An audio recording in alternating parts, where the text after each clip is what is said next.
Welcome to the Backyard Professor Responds videos. I'd like to apologize. Last night's video, I really was a little bit too condescending. I was a bit too sarcastic, and I do apologize if I offended anybody. I really have no intention of offending anybody. I'm just trying to figure this really crazy, anomalous subject out myself. And sometimes I go overboard. And now, that being said, I am really excited for tonight. Last night, I was almost weeping and wailing in my soup, saying, man, can't we get some good video? Can't we get some quality information instead of all of this ribald speculation? And I can't remember which one of you told me, but thank you so much. Someone said, dude, look up the Tedesco brothers. And I told them I would. And I did. I'm excited for tonight. I'm going to review an interview at this point of the Tedesco brothers from a wonderful podcast site. I'm going to encourage you all, go over there and give this guy a hand. These guys are really good. Their name is, I'm going to scoot over here real quick, is the UAP Files podcast. They have 13,000 subscribers. Let's get them 25,000, shall we? These kids are working hard. They're good. I call them kids. I don't mean that insulting you guys. I promise. I'm in my 60s, so a lot of you are kids to me. But they interview the Tedesco brothers. Now, the Tedesco brothers, just briefly, and then I want to get on to their material. These are the real McCoy. Finally, yes. They are engineers, both of them. And what they did is they apparently pooled their money, bought a nice RV unit, and they put all of their special UAP, UFO equipment in it. Man, they have LiDAR, they have IR, they have sensors on their cameras, they have big screens, so they've got fabulous zoom capabilities, etc. And they travel up and down the coast in this RV. They have sensors that they can point a camera at the sky. And I think I've got the clip where they described this tonight, that responds to light. And if someone a half a mile away flicks a cigarette lighter, it'll turn the camera on and it'll zoom to that. It'll focus to that beam of light. And this is how they discover the orbs. Now, what I love about this, I am so excited, is they're going to show us the videos as they're describing what they discovered. I mean, come on, this is what we're looking for. So I'm very excited. If you couldn't tell, I will definitely try to get these guys on my show. If any of you know them, tell them the Backyard Professor wants to interview them, if you would. I don't know anybody who does this type of stuff. They actually joined Avi Loeb's group and worked with him for 2 years. They have been on Ross Coulthart, and Ross gives them a tremendous interview. These guys on this podcast give them a tremendous interview. So I'm going to review this and share with you my impressions. Now, I complain too much. I don't want to become known as a UFO debunker, and yet it's very necessary to debunk the bad information. And there's going to be some people who get offended by that. I can't help it, because I want the real thing. I really do. Now, this is a wildly extraordinary claim, and so we need good evidence for it, right? And so when I see so much bad evidence and people hyping stuff up and giving interpretations that just are not valid interpretations, Yeah, I admit I go overboard and I apologize. But tonight I'm going to go overboard saying, hot damn, we've got some stuff here. The UFOs are really here. Tedesco brothers, here we come. Okay, so let's get started.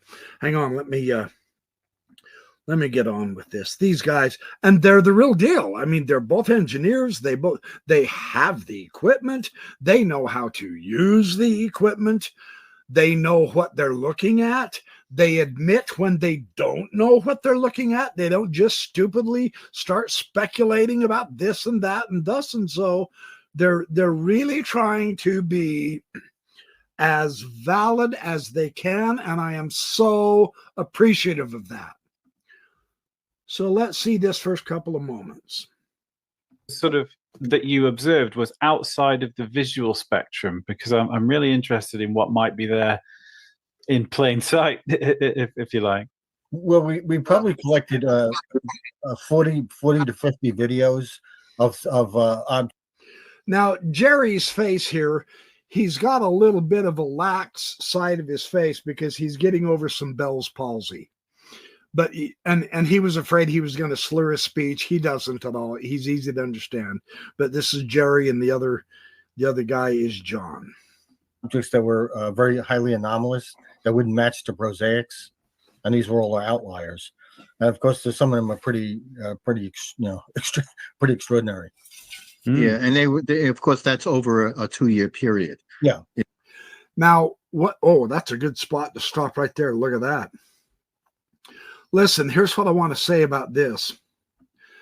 In Ross Coulthart's interview, and I do believe they kind of talk about this later, and I do have the clip set aside. I believe it's in the 35-minute mark. They are describing how their camera will respond to something in the sky, not stars.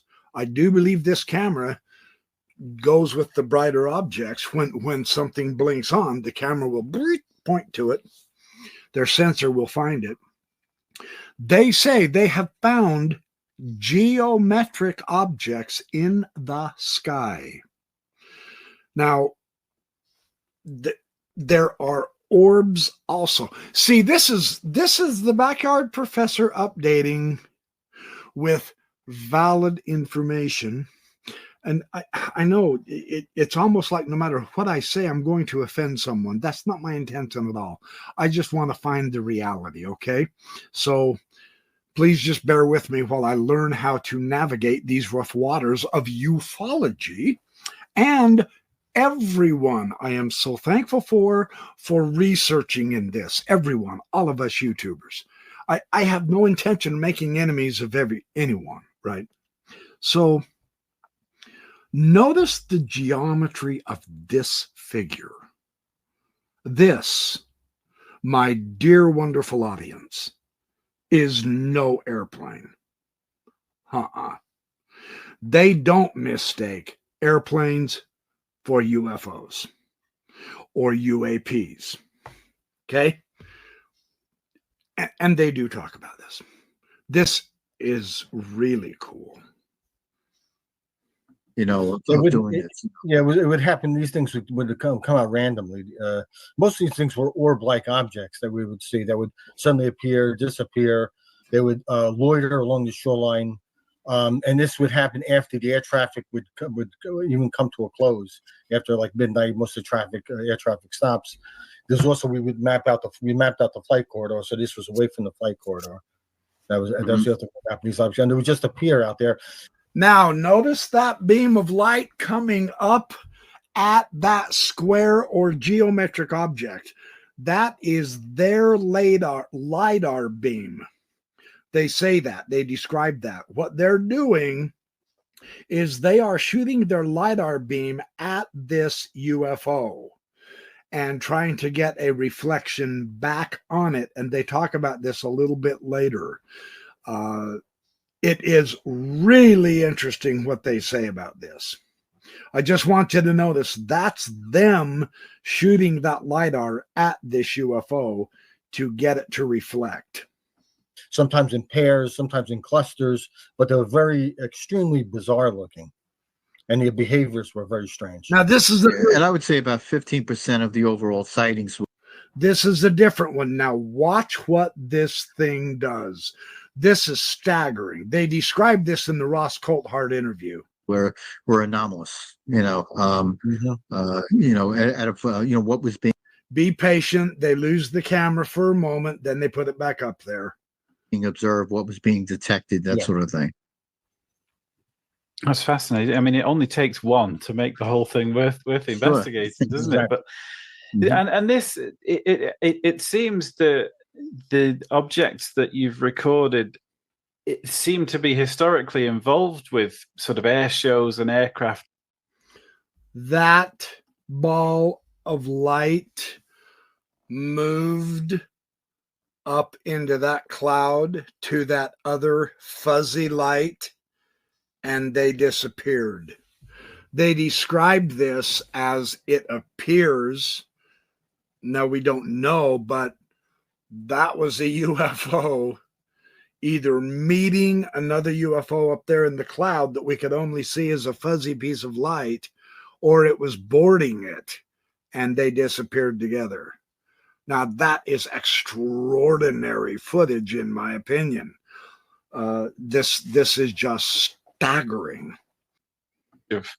A very similar object to one that you've captured on Concorde's first flight and lots of air displays. Did you notice that the objects were shadowing the aircraft, or at least interested them in any way, or were they just occupying the same space? That's what we believe, that they were seemed to find themselves in the flight paths of these aircraft, and we observed at least two, and recorded that data. And I live roughly about 15 miles from the site that we do the research, and where my home is. And even from my home, I observed several flights that seemed to have some odd characteristic of objects following them, which I thought was quite bizarre.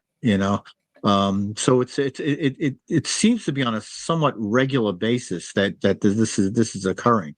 And we've heard the reports from certain passengers and that would basically be recording some of these objects. So I heard there was two at LaGuardia Airport, and I believe one at Kennedy as well. Cylindrical looking objects moving past the plane or in the flight path. We've recorded at least two of those. But this is something that we've also tried to keep our eye on as well. We'd look at the active traffic, and we'd focus our cameras on the active traffic to see, how if this was occurring on a somewhat regular basis. Fantastic. Now there's no mistaking the UAP with that airplane. And so again, I know people are going to keep telling me, and rightly so, we told you, backyard professor, we told you, BYP. Yes, you did. Thank you. And I told you I was going to update and look into this, and now I am. There is definitely no comparison with those two objects. We know one was a plane, and we know another one is not. Fun stuff. What a great video, though. Yes. Okay, so let me move on. Also, we had an incident that occurred in August in 2022, where we were on the beach and we saw an object, that triangular formation out there, that we were basically transmitting an EM signal out there, an IR signal. I'm sorry, and the IR signal was bouncing off an object that seemed to be directly in front of us and in front of the triangle. And after hitting this object 5 or 6 times, we noticed the object, that beam of light, which was at a flash rate of 1 second, which is basically the flash rate of the rangefinder and the optics. And it appeared as though this object had moved very suddenly toward the shore. And I watched this object every 1 second flash get closer and closer. And within about 2 seconds, it was literally on top of us.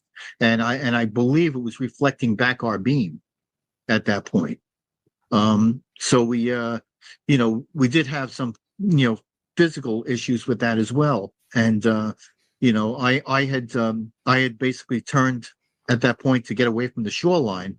And I kind of yelled out to my brother. I said, let's move away from the shore. And I collapsed on the sand. I had no use of my legs. I couldn't coordinate my legs. I couldn't get them to, I couldn't move my legs under me to pick myself up. And this lasted roughly about 45 seconds. My brother had the same effect, roughly about, 5 seconds later, as he tried to, pull me up off the sand. So we have no idea what that was. And even today, we can't quite wrap our heads around it. It was like a loss of muscle tone below the waist. No muscle strength, no muscle tone. And like says it, we attributed to some kind of threat assessment that was made of, because it looked like whatever this light was, it also it somehow entered the optics of John's camera. Wow. What an experience. But notice this, that whatever it was, that UAP out there that they were focusing on, recognized it was being watched, recognized it was tagged with a beam of light, and it came to them, and their speculation, of course, and it paralyzed them. They lost control of their legs, so they couldn't get away, and it was assessing them. Now, that's their speculation, but something weird happened. These two were in perfectly good health, and they were looking out at the UAP, and it came to them. Oh, wow. Holy Toledo. Let's keep going. This just keeps getting better. I mean, yes, it's fun to have such a terrific account of this.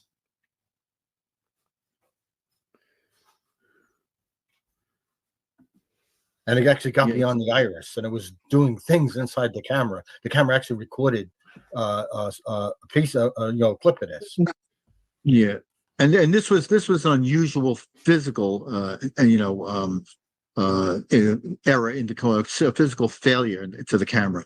I used to repair cameras a number of years ago. I was a service technician for cameras and optics and that sort of thing.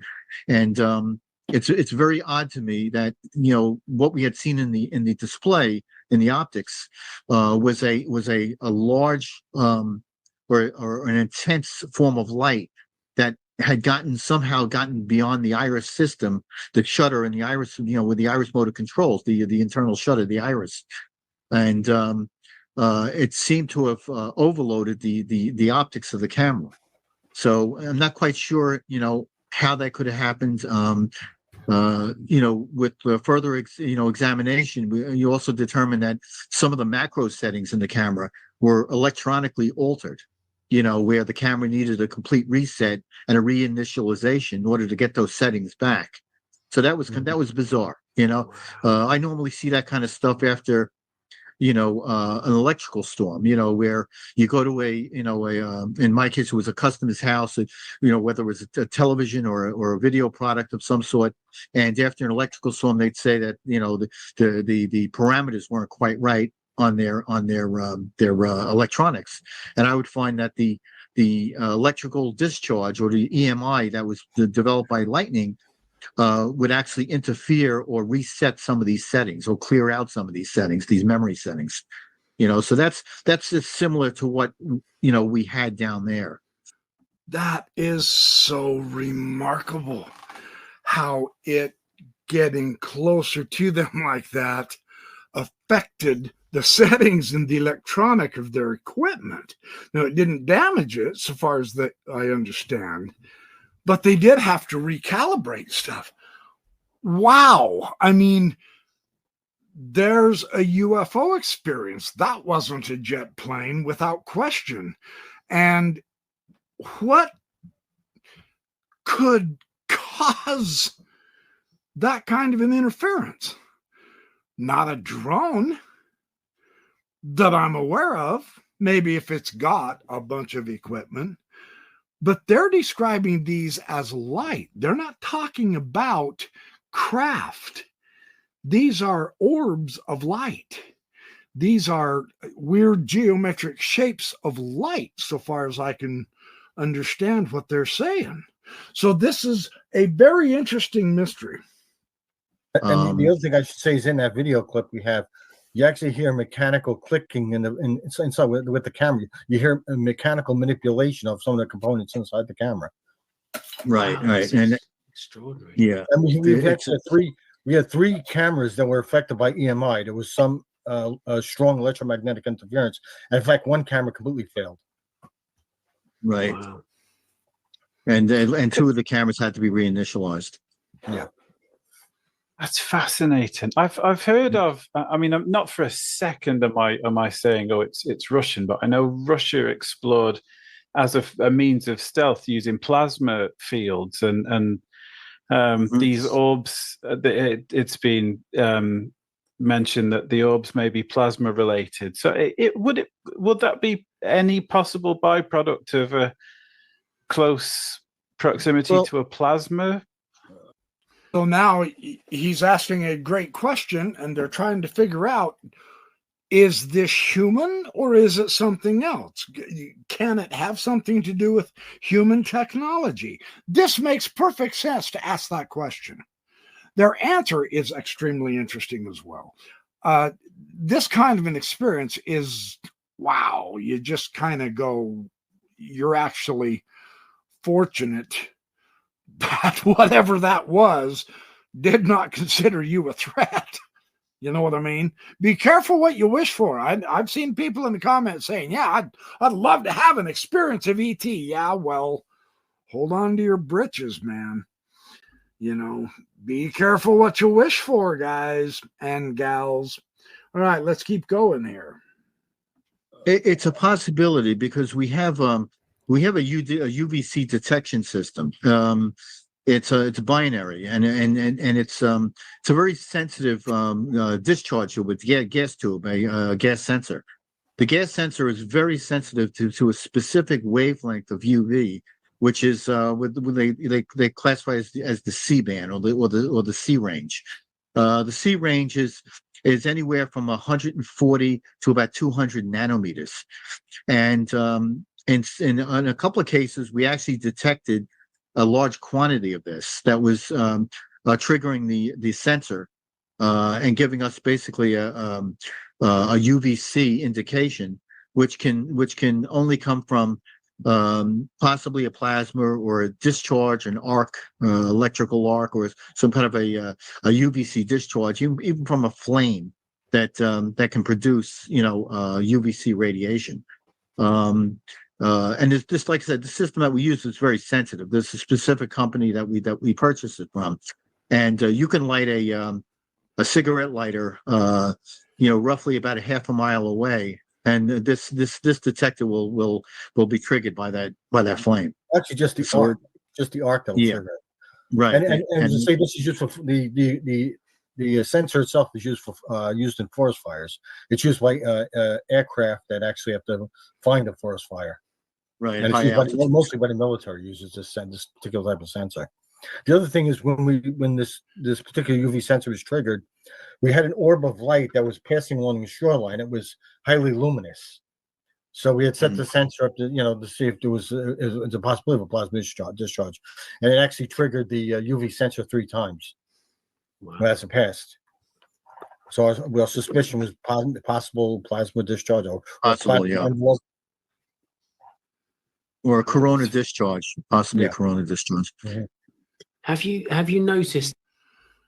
I am updating myself once again.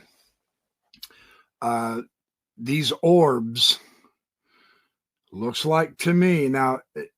this camera is not doing the hard zoom and then going way back and then doing the hard zoom and distorting the light and going way back. They have serious professional equipment, and they're just keeping it on this item. And it's an orb that's moving. This is very similar to some of the videos of the orbs I saw last night and talked about. And yet, when they stop, this orb is also using different geometric shapes. You can see kind of a square or a rectangle.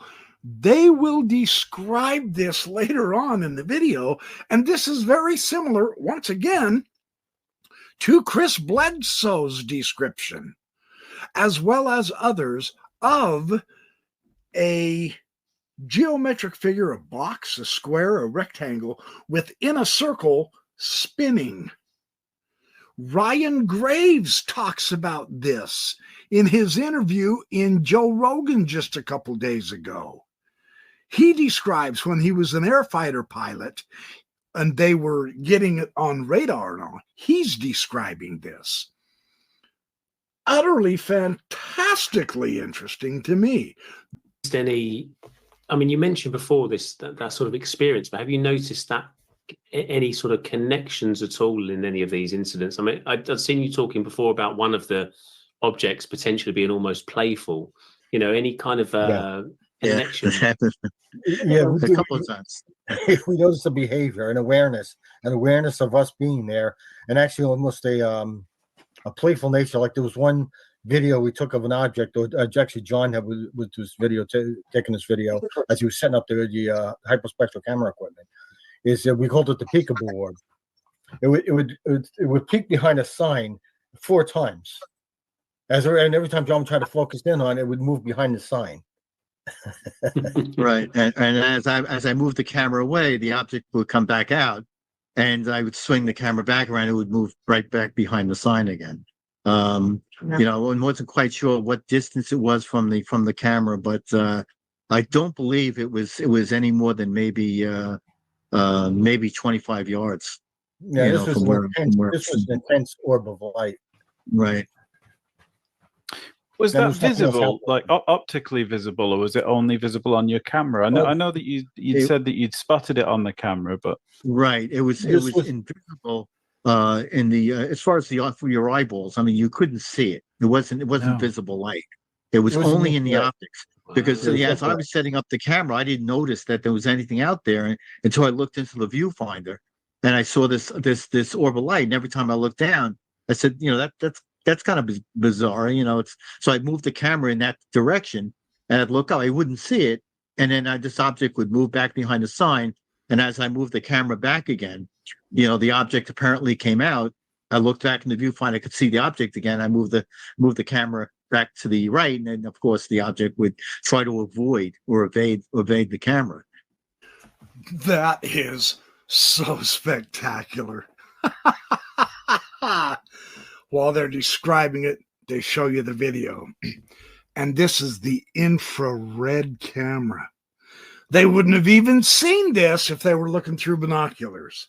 But because these guys have the proper equipment, they can see this behavior of this orb, and this shows intentionality. The orb is intelligent. It knows it's being watched. When he points the camera back to it, it hides. When he moves the camera, it comes back out. There's intelligence and awareness to these orbs. There's our video evidence. This is utterly fabulous, man. Yes, I finally found some good stuff. I wish I'll look and thank whoever it was in the comments that said, look up the Tedesco brothers, you clown. Yes, I did, and I'm very grateful for you suggesting that. Fantastic. This is so much fun for me. I can't see straight. Let's keep going. They still have more. These guys have more. It's fabulous. And that's not the first time. I mean, we've had other objects in it. There was another area of Robert Moses, that area, that park area that we were surveying, an area called Democrat Point, and we had objects out there that were roughly about 400 meters from where I was standing.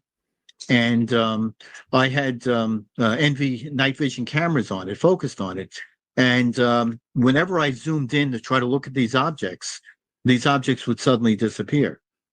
And it's I'd move from one object to the other, and you'd see them, one after another, they would disappear almost as. Whoa. Okay, I'm going to update myself again. These guys have the right equipment. They got the right attitude. They're doing this as accurately as they know how, with as much LiDAR, infrared, motion detection, etc., whatever kind of cameras they can. And when they go to video them, they disappear. When they go to focus and video them, they disappear.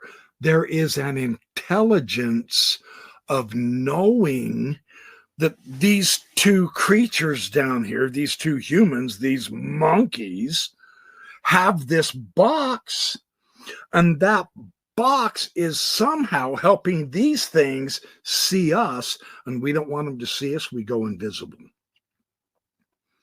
That is staggering when you really think about the implications of this.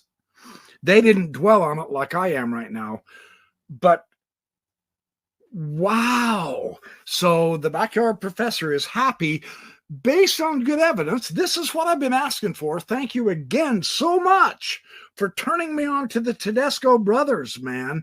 Thumbs up. You are the best audience, guys and gals. Absolutely. Thank you so much. The intentionality, the intelligence, and the desire to remain invisible, but when they quit looking, then wow, this is huge. This is huge. This is huge.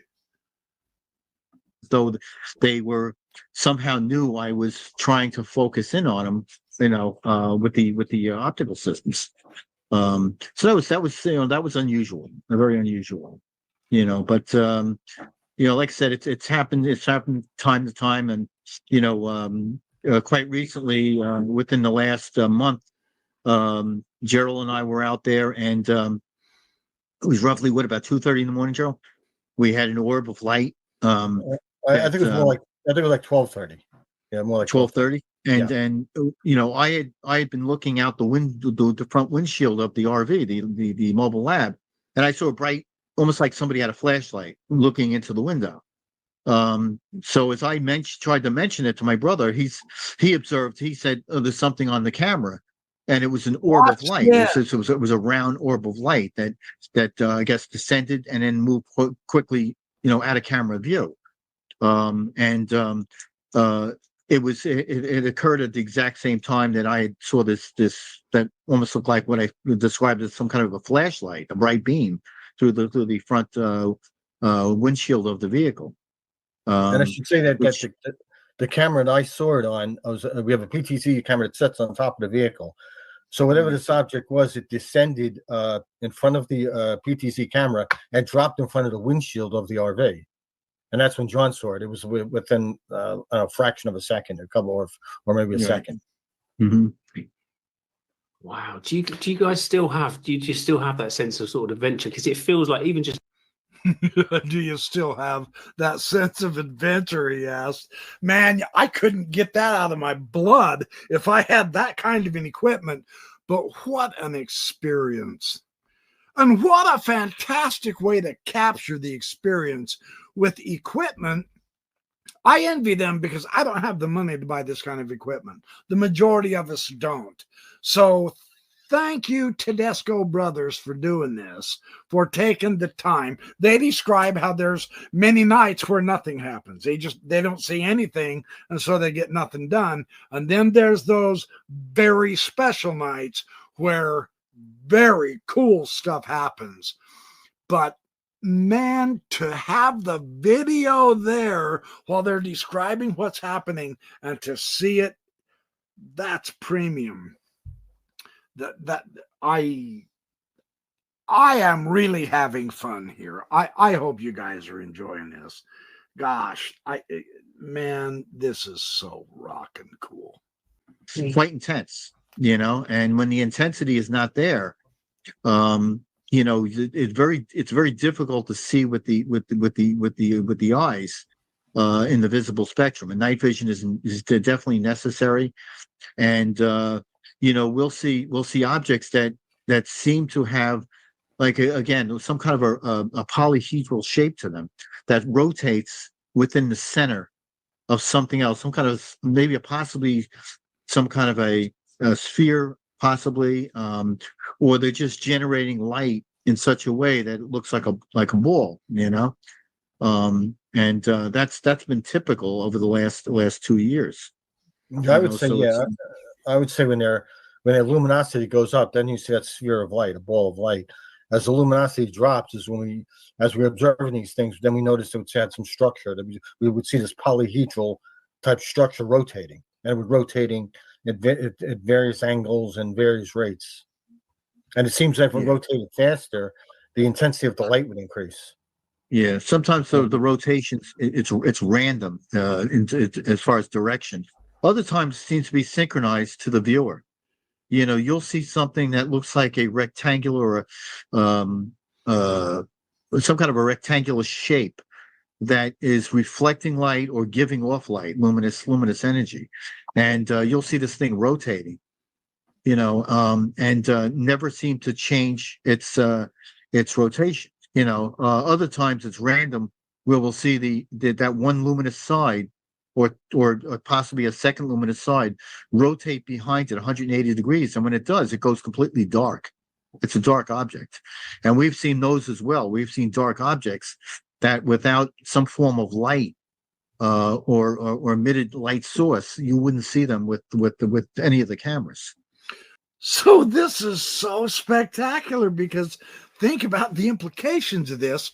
When you rotate a magnet around copper, you can turn on a light bulb, right? There's something with magnetism going on, but this is a beautiful explanation that they saw with their eyes through the camera, of course, with their excellent telescopic cameras, of some kind of a geometric figure spinning in a ball, so to speak. And the slower it spun, the dimmer the ball got. Then it would speed up and it would glow brighter and then go dimmer. This could be the flickering that we see on the orbs.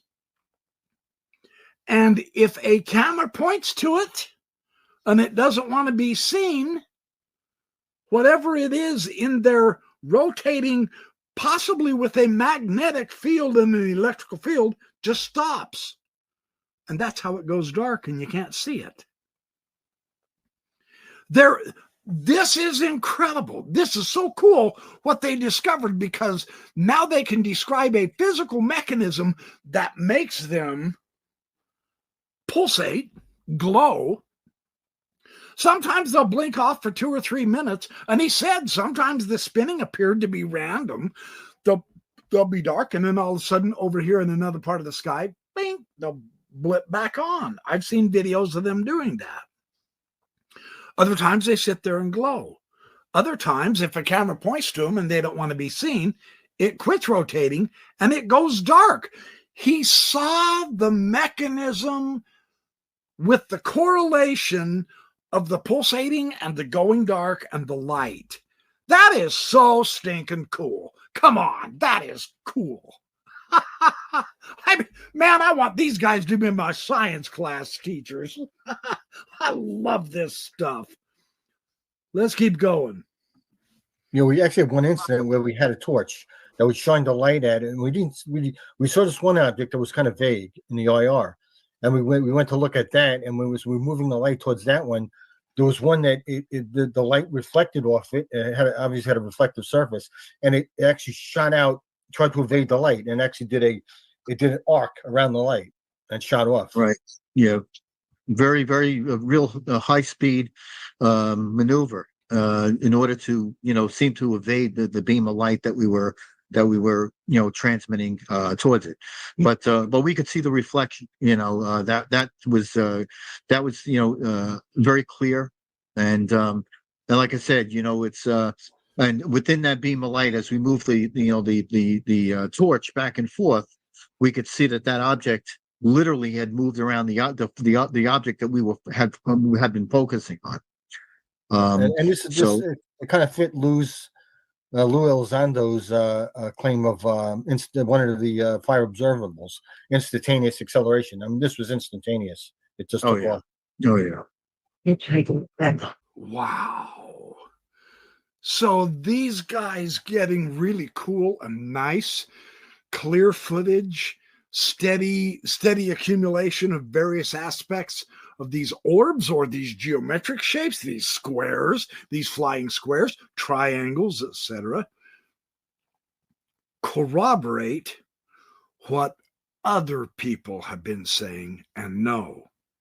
Now, there's no question that we are not confused here tonight between a plane and a UAP.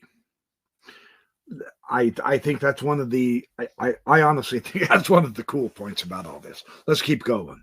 I've got to ask a slightly less technical question. Did you notice any aspect of them reacting to your attention rather than just going in and out like a trail cam? Was there any correlation between your conscious attention and their activity? Well, the interesting thing is there was one night we were out there and the triangular object in August that appeared in front of the RV where we were parked, directly in front of it as we before we turned the radar, and but it just suddenly appeared there. It was after 12 midnight. We just suddenly noticed it in the IR on the IR camera on the monitor inside the RV. The RV. Right. Yeah, the central monitor, and it wasn't there when we arrived. It just seemed as we pulled up, it seemed to align itself with the path or the cut down to the beach, and we could visualize it in the monitor with the infrared cameras, but nothing through the eyes. I mean, you couldn't see any light coming back with with your eyes. There was no sound at all, and as far as we can tell, and we did have had set up a parabolic dish, an acoustic amplifier, and we were actually listening for the sounds over the water. So it wasn't so, other than of course the water, the waves crashing on the shore and birds and that sort of thing out there. There was nothing else that we could hear. This object, this is the second time too, because we had another object that seemed to appear in front of a cut that was in front of the RV that we can actually see visibly, and it was an object that was roughly about I would say about 600 meters out, and it was rotating over the water, casting a reflection on the water. And we could see this thing spinning up and slowing down and so forth, but the reflection was quite clear to see. Okay, they get to one of the coolest points of this whole thing. These objects have a broader range of the electromagnetic spectrum, the visual spectrum. We can't see infrared with our normal eyesight, for instance, any more than we can see gamma rays or X-rays. We need special machines. But these orbs, these objects, they function in a much broader range than our vision. So for the intents and purposes from our perspective, they are invisible. And they can shift from the infrared into the visible spectrum, which from our point of view, they materialize right in front of your eyes, just like a ghost. There they are, because they move into our visible spectrum. And then, according to these guys, and they'll say so in this last clip I've got, if they move off into the other angle, up into the gamma ray section or the X-ray section or whatever, they instantly disappear. So they can appear and disappear in two different ways. It appears to me, if I'm understanding this correctly, through that magneto-type electronic magnetized whirling geometric figure within the sphere that makes it pulsate. And if it all of a sudden stops, it can go dark. And this is one of the reasons why they can't get good pictures of the orbs, which everyone is calling drones, over New Jersey and New York and now Colorado and Utah and California and Washington and Oregon and Texas and the UK and Australia and Russia and China. It's all over the world, but they can also shift out of the spectrum. When we hear this, and the cool thing is these guys have the equipment so that they know that's how these things are disappearing. They're using the infrared camera and they're saying, oh yeah, well, there it is. They look out there and they can't see it. But there's another one that's visible and it's reflecting off the water. So that's in a different spectrum. And then the one in the infrared. This is fantastic. In the visible part of the spectrum. It also was accompanied. You could also see changing its elevation with the reflection on the water. Right. It would change its elevation. And as we watch an object, there were other objects that appeared similar, or orbs of light, but there were different spectral ranges. So the one that we were seeing was in the visible light. Then there was other ones that appeared to change in the drift into the IR range. And you couldn't see them visibly, so they appeared in different spectral ranges. So our thought was that maybe have the ability to change their spectral range. Yeah. And the other thing I'll say is that. Sorry, I'm sorry. I was just going to say, could that be an effect of like gravitational lensing then, if it's the changing colors and then sliding into IR or something like that? That's a strong possibility. That it's actually changing its wavelength. And it may be an effect of some kind of a gravitational shift around the object, which is changing that that of course that colored spectral range. Also we've also had situations where we use LiDAR and try to hit the object with LiDAR with a beam, and the beam seemed to never come in contact with the object itself. It almost seemed like it was deflected around it, or but never hitting the center. Yeah, which we thought was kind of bizarre. Holy cow! Holy cow! Holy Toledo! I mean, holy Toledo! This is so cool. This is so exciting because they're explaining what we're seeing and what we're not seeing, and we're not crazy. Those of you who have experienced this, it's okay. You're not crazy. We actually have an actual definition. We actually have a very realistic explanation for now you see it, now you don't. Now you see it, now you don't. Now you see it. Oh, it's getting brighter. Ooh, there it goes. It's almost dimming out. Whoa, there's a big flare. Chris Bledsoe has this on his videos, man. I'm not kidding. The flare gets really big, and then it all of a sudden just goes way, way, way down. That's that spinning mechanism slowing down, and the light glow goes down. Then all of a sudden, it ramps up, and then all of a sudden, blam, disappears. You're not crazy. These guys have the various types of equipment to show what you saw is what you saw. The implications of this are so cool. It's so exciting. I'm probably going to lose sleep tonight over this. I know I'm like a kid on Christmas morning with this kind of information. But man, it brings a reality to this that is stretching us. You know, I love this kind of stuff. Give me a hard physics problem or whatever, and let me research it. And I want to figure out how does this do that? How do these things just disappear when you go to set a spotlight on them? I was saying that a week or two ago in some of my videos. Oh, for Pete's sake, just put a spotlight up on them. Good luck with that. There are witnesses who have said, yeah, we've done that, and they disappear. Oh, sure. Now we know why.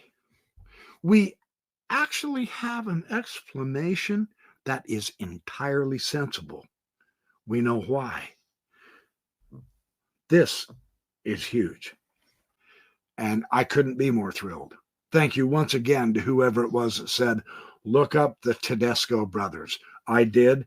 I am a better person after having watched this. I am a better informed person. And I'm very grateful for you, my audience, for sticking with me through the thick and the thin when I get too condescending or whatever. And I apologize, but it's all good because we're just this is a process, you know. I'm going to make mistakes. I'm going to say things wrong. I'm going to misunderstand stuff. But I'm interested in the truth, and I'm willing to correct myself, and I'm willing to change my mind in the light of evidence. And I've had to change my mind several times from watching these Tedesco brothers. And I'm not crying in my soup over this. This is absolutely thrilling. We are learning together, man. I'll have much more on these guys as I find more information about them and from them. I would really love to get them on my show. I think they're awesome guys. You can tell they're fun. They enjoy each other's company, you know. They also have a third gal that researches with them. I'd like to get all three of them on my show. So anyway, okay, you guys. Hey, thanks for sticking there with me. Thanks for watching my Backyard Professor Responds videos. I will be back with more, absolutely much, much more. Exciting times are ahead of us. Yeah, they could be some tough times too. I hope not. I really do. I don't want to go through all the tough times, but sometimes that just comes with the territory. But this is exciting. This adds a layer of firm reality that I am really glad to be able to grasp. I'm telling you, this is cool. This just makes my night.